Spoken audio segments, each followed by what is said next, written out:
जय श्री राम, जय बजरंगबली। आज मैं आपके सामने एक ऐसी विधि बताने जा रही हूँ जिसको करने से आपकी कोई भी मनोकामना हो, ऐसी कोई मनोकामना हो ही नहीं सकती जो पूरी ना हो। इस विधि को करने से कोई भी काम हो, यदि आपकी नौकरी नहीं लग रही, आप परेशान हैं, कोई ऐसा काम है जो बहुत दिनों से आप लगे हुए हैं लेकिन हो ही नहीं रहा है, आपकी नौकरी नहीं लग रही, आपका कोई रिज़ल्ट है जो आने वाला है, आपने एग्ज़ाम दे दिया है, आप बहुत परेशान हो चुके हैं कि क्या करें, नौकरी क्यों नहीं लग रही, तब आप इस विधि को करके देखिए। 100% आपके सभी काम सफल होंगे।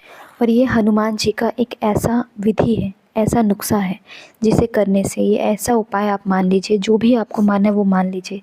इस विधि को करने से लोगों के यूपीएससी तक के एग्ज़ाम निकले हैं। यदि आपका रिज़ल्ट आने वाला है या आपका पिछली बार रिज़ल्ट में नहीं हो पाया था, आप पास नहीं हो पाए थे, आपको लग रहा है कि आपको नौकरी की बहुत ज़्यादा ज़रूरत है, तो आप इस विधि को करके देखिए। एक बार आपके रिज़ल्ट आने से पहले सच्चे मन से इस विधि को कीजिए। मन में आप ये मत रखिए कि नहीं, ये नहीं होगा। आप मन में ये सोचिए कि हनुमान जी आपके साथ हैं और हनुमान जी की ही कृपा है जिस कारण से आपको ये वीडियो आपके सामने आई है और ये चीज़ें आपको देखने को और सुनने को मिली हैं। तो इसको आप ऐसे ही मत लीजिए। हनुमान जी का आशीर्वाद आपके सर पर है, उनका हाथ आपके सिर पर है। तो देखिए, जब आपको ये वीडियो मिले, जिस दिन मिले, जो भी समय हो, आप कमेंट बॉक्स में मुझे वो दिन, वो तारीख़, वो समय ज़रूर लिख के मुझे कमेंट करिएगा। मुझे पता होना चाहिए कि आपको ये वीडियो कब मिला। तो देखिए, ये जो वीडियो मिलेगा और इस विधि को करने का कोई अलग से कोई मुहूर्त नहीं है। जिस दिन आपको ये वीडियो मिले वही ये शुभ मुहूर्त है, क्योंकि भगवान की मर्ज़ी है, ईश्वर की एक संकेत है। जब आपको ये वीडियो मिले आपको तभी ये विधि करना है। आप इस विधि को करने के लिए एक कोई शुभ दिन भी चुन सकते हैं, जैसे कि अभी नया साल आ रहा है, आप चाहें तो नया साल वाले दिन भी इस विधि को कर सकते हैं। तो देखिए, मैं आपको ये विधि पूरी बताती हूँ, आप ध्यान से सुनना, कुछ भी चीज़ें स्किप मत करना। जैसे आपको 1 जनवरी को यानी नए साल के दिन इस विधि को करना है, तो इसके एक दिन पहले यानी 31 दिसंबर की रात को आपको इस विधि को करना है। तो इस विधि को आपको कैसे करना है ये आप ध्यान से सुनिए। तो आपको एक कागज़ ले लेना है और एक पेन ले लेना है। पेन आपको या तो लाल रंग का लेना है या फिर हरे रंग का रहना है। आपको काले रंग का और नीले रंग का पेन नहीं लेना है, ठीक है? समझ गए आप? या तो लाल रंग का पेन लेना है या तो हरे रंग का पेन लेना है। और जो आपको कागज़ लेना है वो आपको प्लेन कागज़ लेना है, यानी कोरा कागज़ लेना है, उसमें कुछ भी लिखा ना हो। और जो पेन लेना है वो भी आपको नया पेन लेना है। तो आपको रात को 11:11 पर इस विधि को करना है। तो इसके लिए आप नहा धो लें और कपड़े चेंज कर लें, यानी आप साफ़ सुथरे कपड़े पहने, ऐसा स्थान चुनें जो एकदम साफ़ सुथरा हो और शांत हो। आप अपने घर का जो मंदिर जहाँ पर हो उस कमरे को भी चुन सकते हैं, क्योंकि उस कमरे में बहुत ही ज़्यादा पॉजिटिविटी होती है। तो आप वहाँ पर एक लाल रंग का आसन बिछा लीजिए। हनुमान जी की आप प्रतिमा अपने सामने रख सकते हैं, जैसे मंदिर में जहाँ अगर फ़ोटो लगी हुई है या मूर्ति है, आप वहाँ पर भी बैठ सकते हैं, या फिर अलग से चौकी लगा लीजिए और लाल रंग का या केसरिया रंग का आसन बिछाकर थोड़े से फूल और अक्षत का आसन देकर आप हनुमान जी की फ़ोटो रख सकते हैं।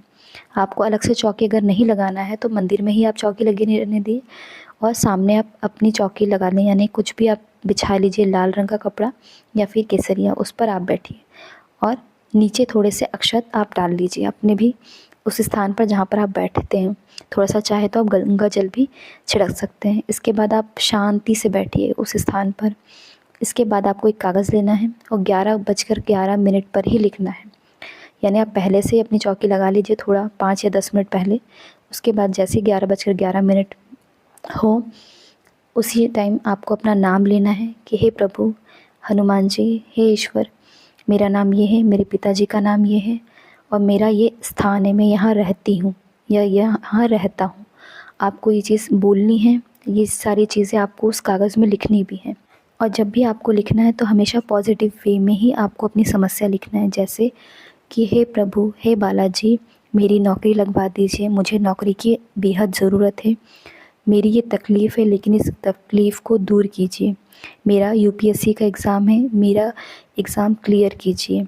मेरे घर में तनाव बहुत है, झगड़े हो रहे हैं, इसे दूर कीजिए।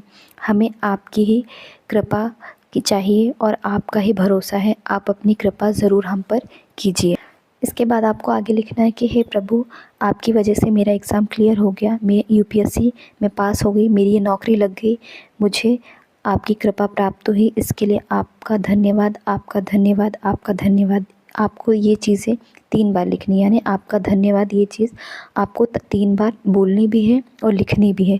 इसके बाद आपको वो पर्ची जो है फ़ोल्ड कर लेनी है और रात में अपनी तकिए के नीचे रख कर सो जाना है। अगले दिन यानी नए साल वाले दिन, आप अगर एक नए साल के एक दिन पहले इस चीज़ को कर रहे हैं तो आपको नए साल वाले दिन इस पर्चे को नहा धोकर सुबह पूजा पाठ करने के बाद एक बार पढ़नी है। दोपहर में फिर आप एक बार जो है पूजा कर सकते हैं या फिर अगरबत्ती लगा सकते हैं नॉर्मल, जैसे हम लोग पूजा करते हैं वैसे नॉर्मल आपको अगरबत्ती वगैरह लगा देनी है। इसके बाद फिर से उस पर्ची को पढ़ना है और ऐसे खुश होना है जैसे वो चीज़ हो चुकी हो, यानी आपकी नौकरी लग गई हो। आपको ऐसे पढ़ना है, उस चीज़ को आपको फ़ील भी करनी है कि हाँ ये चीज़ हो चुकी है और आप बहुत खुश हैं। इस चीज़ को आपको रात में एक बार फिर से करनी है, यानी एक उस दिन यानी नए साल वाले दिन आपको 3 बार करनी है। इसके बाद अगले दिन यानी नया साल आपका निकल गया, उसके बाद 2 तारीख को आपको सुबह पानी में, बहते पानी में, अच्छे जल में, जैसे किसी नदी, तालाब या घर में ही आप एक टब में पानी अच्छा भरिए, साफ़ पानी लीजिए, उसमें प्रभु का नाम लीजिए नहा धोने के बाद। यदि आपके घर के आसपास कोई नदी, तालाब है, आप वहाँ भी विसर्जन कर सकते हैं, या फिर आप नहीं जा सकते नदी, तालाब के पास तो आप अपने घर में एक टब में स्वच्छ पानी, एकदम साफ़ पानी रखिए, उसके अंदर थोड़ा सा गंगा जल छिड़किए। इसके बाद आपको उस पर्ची को उसी में विसर्जन कर देना है। जैसे हम किसी मूर्ति का विसर्जन करते हैं वैसे ही आपको उस पर्ची का विसर्जन कर देना है। इसके बाद हाथ जोड़कर प्रभु से प्रार्थना करनी कि हे प्रभु, हमारी मनोकामना पूर्ण कीजिएगा। देखिए आपकी मनोकामना ज़रूर 100% पूर्ण होने वाली है, क्योंकि जिसने भी इस जो है विधि को आजमाया है उनके सभी मनोकामनाएं ज़रूर पूर्ण हुई हैं। एक लोग थे जिनका यूपीएससी का एग्ज़ाम 3 बार नहीं हो पाया था क्लियर, चौथी बार में इस विधि को करने के बाद क्लियर हुआ है, मेरी आंखों के सामने हुआ है। तो आपको इस तरह से इस विधि को ज़रूर करना है। और यदि आपकी मनोकामना पूर्ण होती तो मुझे कमेंट बॉक्स में ज़रूर बताइएगा। और जिस दिन भी आपको ये वीडियो मिले, आप हनुमान जी का नाम लिखकर कमेंट बॉक्स में और तारीख और दिन, किस दिन मिला है, किस समय पर मिला है, आप मुझे ज़रूर कमेंट करिएगा। जय श्री राम, राधे राधे।